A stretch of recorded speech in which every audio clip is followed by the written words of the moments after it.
Hay lugares en este mundo donde la historia no termina de morir, lugares donde el tiempo se congela junto con la sangre. El muro de Adriano es uno de ellos. 117 kilómetros de piedra gris atravesando el norte de Britania como una cicatriz. Durante 300 años nos dijeron que el muro servía para mantener a los salvajes fuera del imperio. Pero esa noche, mientras la antorcha se apagaba en mi torre, entendí que el muro se construyó para mantenernos a nosotros dentro. Esta es la historia de Lucius Marcus Verus. No era un héroe, no era un general, era un soldado olvidado en el fin del mundo. Y lo que descubrió en esa torre no debería haber sido descubierto nunca: la llegada del invierno. El frío llegó temprano ese año, no como una estación, sino como una invasión. Primero se llevó los colores, luego los sonidos, después cualquier esperanza de que alguien vendría por nosotros. La Torre 19 del Muro de Adriano no era el peor destino posible para un legionario, pero estaba cerca, muy cerca. Imagina esto: una estructura de piedra del tamaño de una casa pequeña, colgada sobre un acantilado de roca negra. Al norte, la niebla perpetua de Caledonia. Al sur, supuestamente, el imperio más grande que el mundo había conocido. Supuestamente. Éramos 4 al principio. Para el tercer mes de invierno solo quedábamos 2. Yo y Marcus Flavius, un veterano de 40 años que había visto más batallas de las que yo podría contar. El problema con Marcus era que no dejaba de contar. 23 años sirviendo a Roma, decía mientras miraba la niebla. 23 años, Lucius, y aquí estamos, en una torre que ni siquiera tiene nombre propio, solo un número. Su tos había empezado 2 semanas atrás, seca, persistente, como el sonido de ramas quebrándose bajo la nieve. Para la 4ª semana tosía sangre. La rutina de la muerte lenta. Cada día era idéntico al anterior. Despertar cuando el frío era tan intenso que el cuerpo prefería moverse a seguir inmóvil. Comprobar las provisiones que se agotaban. Subir a la almena. Mirar hacia el norte durante 6 horas. Bajar. Encender el fuego si quedaba leña. Mirar hacia el sur esperando ver las antorchas de la patrulla de relevo. Nunca llegaban. Subir de nuevo a la almena. Otras 6 horas mirando la niebla. Rezar a dioses que probablemente no escuchaban. Dormir si el frío lo permitía. Repetir. Marcus dejó de subir a la almena después de la 5ª semana. Simplemente se quedaba junto al fuego, envuelto en todas las capas que teníamos, temblando incluso cuando las llamas estaban altas. «No es el frío», me dijo una noche. Sus labios estaban azules. «Es algo en el aire, algo que no deberíamos estar respirando». Yo no quería escucharlo. No quería pensar en eso, pero tenía razón. La última conversación. Marcus murió un martes, o tal vez fue miércoles. Había dejado de contar los días. Lo encontré por la mañana todavía sentado junto a las cenizas del fuego. Tenía los ojos abiertos, mirando hacia el sur, hacia casa, hacia un lugar al que nunca volvería. Había algo en su mano, un trozo de tela. Cuando lo desenrollé vi que había escrito algo con carbón. No estamos solos aquí, pero tampoco estamos con ellos. No entendí qué significaba. Todavía no. La primera señal. 3 días después de enterrar a Marcus en la tierra congelada detrás de la torre, los vi por primera vez. Eran las 2 de la madrugada. Yo estaba en la almena, cumpliendo con la vigilia nocturna que nadie más supervisaba. La antorcha que sostenía proyectaba un círculo de luz naranja contra la oscuridad absoluta del norte. Y entonces, justo en el límite de la luz, algo se movió. No fue un movimiento animal. Los animales son erráticos, nerviosos. Esto era deliberado, calculado. Una silueta, alta, quieta. Miré fijamente hasta que mis ojos ardieron. La figura no se movió, pero cuando parpadeé había otra y otra, 5 en total, paradas en formación, apenas visibles contra la niebla. Los pictos. Tenían que ser ellos, los salvajes del norte, los guerreros pintados que atacaban en la oscuridad y desaparecían antes del amanecer.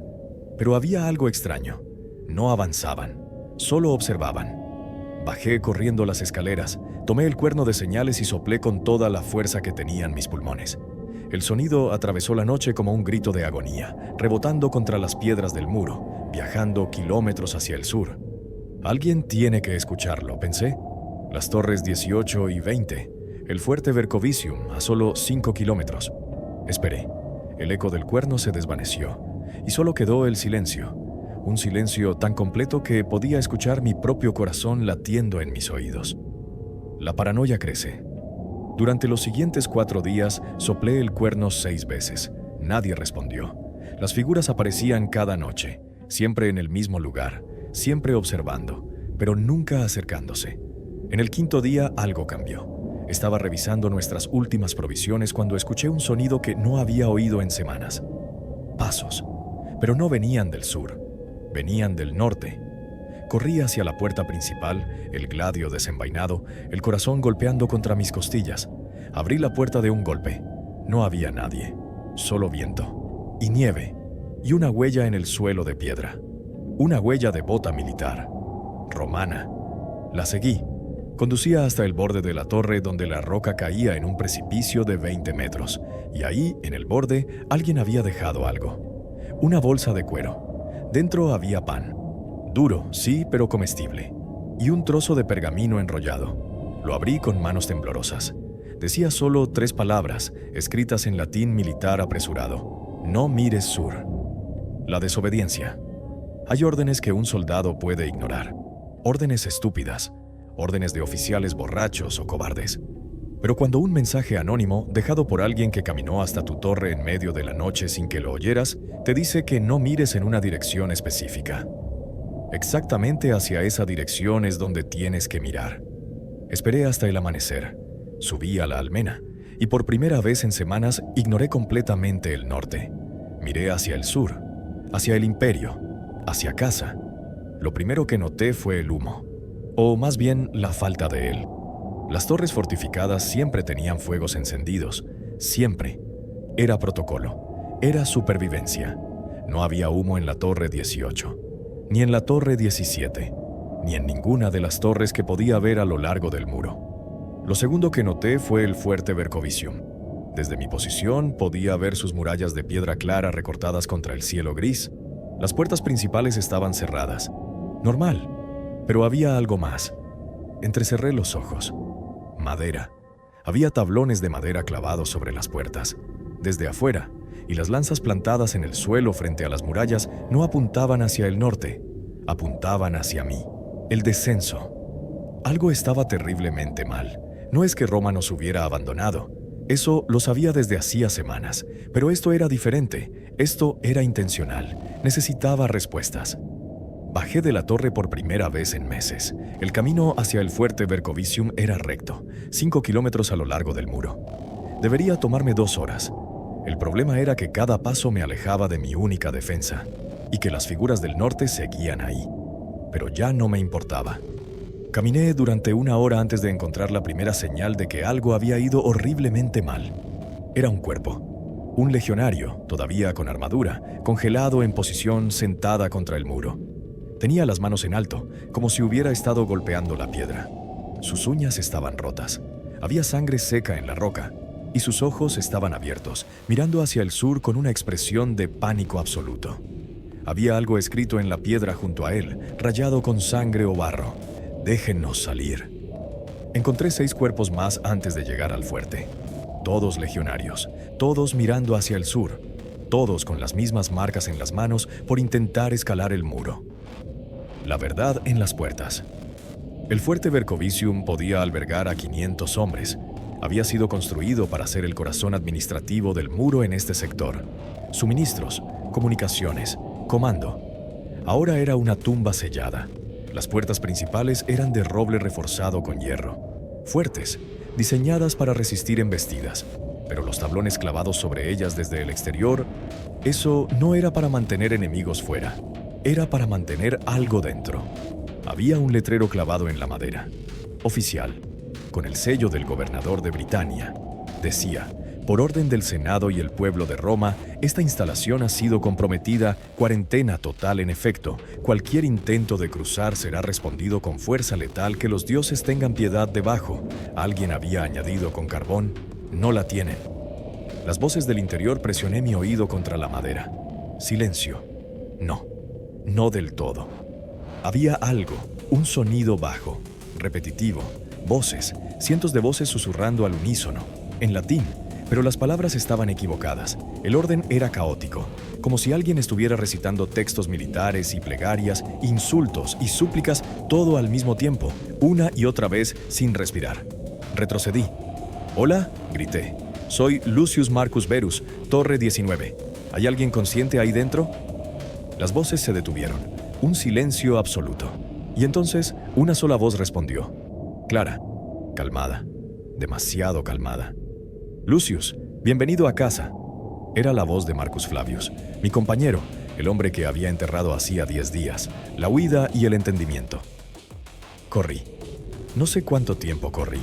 El muro pasaba borroso a mi izquierda. El precipicio amenazaba a mi derecha. Mis pulmones ardían. Mi mente se fragmentaba. Marcus está muerto. Lo enterré. Vi su cuerpo, pero esa era su voz, a menos que nunca estuviera muerto. A menos que lo que sea que está en ese fuerte pueda sonar como cualquiera. Llegué a la Torre 19 cuando el sol comenzaba a bajar. Me derrumbé en el piso de piedra, tosiendo, temblando, tratando de que el mundo dejara de girar. Fue entonces cuando lo entendí todo. Los dedos azules de Marcus, la tos, la sangre, las cosas que decía que no tenían sentido. La locura llegó primero a las guarniciones más grandes. Más hombres, más contacto, más rápido se propagaba. Por eso las torres pequeñas, las más remotas como la mía, fueron las últimas. Roma no envió refuerzos porque no había refuerzos que enviar. El muro completo estaba infectado. Y lo único que podían hacer era sellarnos dentro. Usar la misma barrera que construimos para proteger el imperio, para proteger al imperio de nosotros. La última noche subí a la almena una última vez. El sol se estaba poniendo. El cielo era del color de un hematoma viejo. Miré hacia el norte. Las figuras seguían ahí, pero ahora podía verlas mejor. No eran pictos, eran legionarios, docenas de ellos, con armaduras, con emblemas romanos. Nos observaban desde el otro lado, los que habían intentado escapar hacia el norte, los que habían cruzado el muro, los que habían elegido el exilio sobre la infección, y entonces comprendí la verdad final, la más amarga. Los salvajes del norte nunca fueron el enemigo. Ellos solo querían que los dejaran en paz. Pero nosotros construimos un muro. Les dijimos que era para protegernos de ellos, cuando en realidad todo este tiempo fue para asegurarnos de que si algo salía mal en Britania, si una plaga aparecía, si las legiones se volvían locas, si el imperio necesitaba cauterizar una herida, el muro ya estaría ahí, esperando, listo para convertirse en una prisión. Sentí la tos comenzar en mi garganta, seca, persistente, como ramas quebrándose bajo la nieve. Esta es la última entrada que escribo. No sé si alguien la leerá alguna vez. No sé si alguien cruzará este muro en 100 años o 1000 y encontrará estas palabras rayadas en las paredes de la Torre 19. Pero si lo hacen, necesito que sepan algo. No fuimos abandonados por cobardía. Fuimos sacrificados por necesidad. Y quizás en algún lugar de Roma, en algún salón de mármol, algún senador duerme tranquilo sabiendo que tomó la decisión correcta, que salvó millones a costa de miles, pero yo ya no soy uno de esos miles. Soy uno de los olvidados, uno de los que vigilan un muro que nunca fue para protegernos. Hay algo poético en eso, supongo. Pasé toda mi vida queriendo ser recordado, queriendo que mi nombre significara algo, queriendo ser más que solo un número en una torre sin nombre. Y ahora, al final, entiendo que los mejores centinelas son los que nunca tienen nombre, porque nadie recuerda a los centinelas. Solo recuerdan lo que mantuvieron fuera o dentro. El muro de Adriano sigue en pie hoy.